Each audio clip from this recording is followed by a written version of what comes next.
আসসালামু আলাইকুম। চাঁদনির camera diary থেকে আমি চাঁদনি। আপনারা কেমন আছেন? আমি আল্লাহর রহমতে ভালো আছি। আর এখন বাজে সকাল 10টা। আমি আমার ছেলেকে নিয়ে স্কুলে যাচ্ছি। তো এখান থেকে আমি আমার ব্লগটা শুরু করছি। আসলে প্রতিদিনই আমাকে এই রাস্তাটা দিয়ে স্কুলে যেতে হয়। তো আমি আজকে একটু জাস্ট ভিডিও করলাম, আপনাদের সাথে শেয়ার করলাম। তো আমি যারা হলো ঢাকাতে থাকে তারা হয়তো বা জানবে এই রাস্তাটা কোথায়। আমি আর কিছু বললাম না। প্রতিদিন আমাকে এই সময়টাতে জ্যামে পড়তে হয়, অনেক জ্যাম থাকে, কিন্তু আজকে জ্যাম ছিল না বললেই চলে। আমার মনে হয় বাচ্চাকে স্কুলে দিলে প্রতিটা মাদেরই এমন কষ্ট করতে হয় প্রতিদিন সকালে বাচ্চাকে স্কুলে দিয়ে আসা, আবার আসার সময় নিয়ে আসা। একটা বাচ্চাকে বড় করতে আমরা মারা কতই না কষ্ট করে থাকি, তাই না? এখন আসলে বাচ্চা বড় হওয়ার সাথে সাথে আমাদেরও সব কিছু চেঞ্জ হয়ে যায়। বাচ্চার সাথে সাথে নিজেদেরকেও পরিবর্তন করতে হয়। এটাই আসলে আমাদের মাদের জীবন। এখন আমি এই তো এখানে একটু জ্যাম ছিল, তো যাই হোক এখন জ্যামটা মানে কেটে আমরা হলো একটু আগালাম সামনের দিকে। আজকে জ্যাম সেরকম একদমই ছিল না। অন্যান্য দিন এই জায়গাতে অনেক জ্যাম থাকে। তো স্কুলে আসলে আমার ছেলেকে দিয়ে আমরা বসে থাকি গার্জিয়ানরা মিলে। তো এখানে একটা বাচ্চা আসছিল, একটা গার্জিয়ানের বেবি। তো তার সাথে অন্যান্য গার্জিয়ানরা সবাই মজা করছিল, আমরা সবাই আর কি গল্প করছিলাম পিচিটাকে নিয়ে। তো এই তো আমরা এখানে আর কি বসে সবাই অপেক্ষা করি। তো আর আমি ভিডিও করছিলাম, তাই একটা আপু আমাকে বলছিল এখন আমার ছেলে ছুটি হয়ে গেছে, এটা আমার ছেলে, আর আমি ওকে নিয়ে এখন বাসার দিকে রওনা দিলাম। অনেক রোদ ছিল, আসলে ছুটি হতে হতে 1টা বেজে যায়। স্বাভাবিক এই সময়টা রোদ অনেক গরম থাকে, অনেক রোদ থাকে।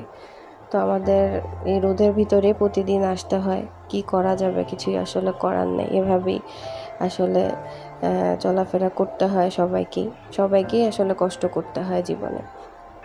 তো আমরা মা ছেলে বাসায় আসার জন্য রওনা দিলাম।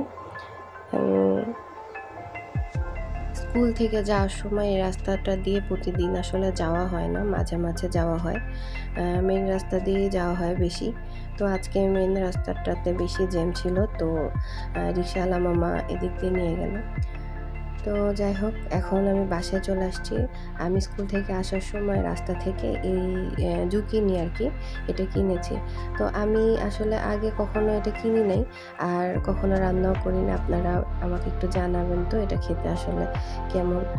আর আমি আজকে ওই জুকিনিটা রান্না করে খেয়েছি। আমার কাছে মোটামুটি ভালোই লেগেছে। আর এটার নাম কি আসলে জুকিনি কিনা আমি এটাও আসলে জানি না, কিন্তু সবজিওয়ালা আমাকে বলছিল যে এটা জুকিনি। আসলে আমি আজকে প্রথম এটা খেয়েছি। আমি জুকিনিটা এভাবে রান্না করেছি, মিষ্টি কুমড়া যেভাবে আর কি রান্না করি ভাজি, সেরকমভাবে আমি জুকিনিটা ভাজি করেছি। খেতে খারাপ লাগে নাই, মিষ্টি কুমড়ার থেকে ভালো লেগেছে আর কি আমার কাছে। এখন আমি একটু পাঁচফোড়ন দিই যে কোনো ভাজিতে, আমার ঘ্রাণটা একটু ভালো লাগে, অনেকের ভালো লাগে না আসলে।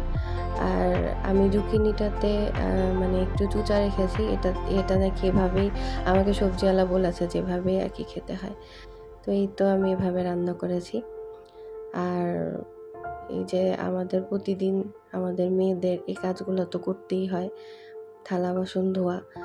আমি অনেকগুলো আসলে থালা বাসন হয়ে গেছিলো, এগুলা ধোয়া হয়েছিল না, রেখে দিছিলাম। আসলে আমি স্কুলে সকালবেলা অনেক তাড়াতাড়ি আমাকে যেতে হয়, আমি সকালে এগুলা ধোয়ার আসলে সময় পাই না। তো স্কুল থেকে এসে এগুলা পরিষ্কার করলাম। আর রান্নাটাও করে যেতে পারি নাই, এজন্য রান্নাটাও তাড়াতাড়ি করে আসলে করলাম।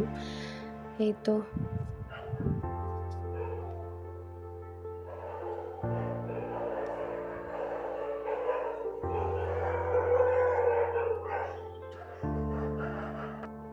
আমার মোটামুটি সব কাজ করতেই ভালো লাগে, কিন্তু আমার আসলে থালা বাসন ধুইতে একদমই ভালো লাগে না। মানে খুবই বিরক্ত লাগে, কিন্তু কিছু করার নেই, কারণ প্রতিদিনই এই কাজটা করতেই হয় আমাদেরকে। তো আমি সব থালা বাসনগুলা একে একে ধুয়ে নিলাম। এখন এই যে সন্ধ্যা হয়ে গেছে, আমি আর দুপুরে আর ব্লগ করিনি। এখন সন্ধ্যার সময় নামাজ পড়ে আমি চা বানাচ্ছি, চা খাবো। আর এই সাইডের চুলাতে আমি একটু ছোলা ভুনা করব। অনেকে অনেকভাবে ছোলা ভুনা করে, কিন্তু আমি ছোলা ভুনাতে কিছুই দিই না, শুধু আদা বাটা দিই আর পেঁয়াজ মরিচ আর অল্প তেল আর একটু হলুদ, খুবই অল্প পরিমাণে হলুদ। অনেক সময় আমি হলুদটাও দিই না আসলে। তো আমার কাছে এভাবেই ছোলা ভুনা খেতে ভালো লাগে, মজা লাগে। অনেকে আলু দেয়, আবার মানে মরিচের গুঁড়া দেয়, ধনিয়া দেয়। আমি কিছু দেই না, আমার কাছে এটাই অনেক মজা লাগে। তো আমি অল্প করে ছোলা ভুনা করে নিলাম। আমার রোজার মাসে ছোলা এখনও আছে, খাওয়াই হয় নাই। এখন আমি এগুলা ভুনা করে অল্প অল্প করে খেয়ে খেয়ে শেষ করতে হবে, নাহলে তো নষ্ট হয়ে যাবে জিনিসটা। তো এভাবে আমি ছোলা ভুনা করে নিলাম। আমি মরিচ দিয়েছি অনেক অল্প, 2টার মতো, একটু ভেঙে দিয়েছি মরিচ। এখন ভালো মতো নাড়ছি, নেড়ে নেড়ে এখন একটু ঢেকে দিয়ে ব্যাস আমার হয়ে যাবে, বেশি সময় লাগে না। আর এদিকে চা বসিয়ে দিয়েছি, আমি চাটা অনেকক্ষণ ফুটাই। এখন আমি ছোলা ভুনা দিয়ে মুড়ি মাখিয়েছি, এখন এটা খাবো। আর চা তো আছেই, চাও খাবো। অল্প করে চা নিয়েছি, বেশি করে নেই নাই, কারণ বেশি খেলে রাতে ঘুমাইতে পারবো না, ঘুম আসবে না, এই অবস্থা। এখন রাত 9:30 বাজে। তো আমি রাতে রুটি বানাচ্ছি, কারণ আজকে আমি গরুর নিহারি রান্না করেছি। তো এটা তো আসলে রুটিতে খেতে বেশি মজা লাগে, তাই আমি রুটি বানাচ্ছি। আমি পাতলা পাতলা করে আর কি। আমার রুটিগুলো এত সুন্দর ফুলে, মাশাআল্লাহ, আমারই অনেক ভালো লাগে। আসলে একটা কাজ যখন অনেক সুন্দর মতো হয়, তখন নিজের অনেক ভালো লাগে।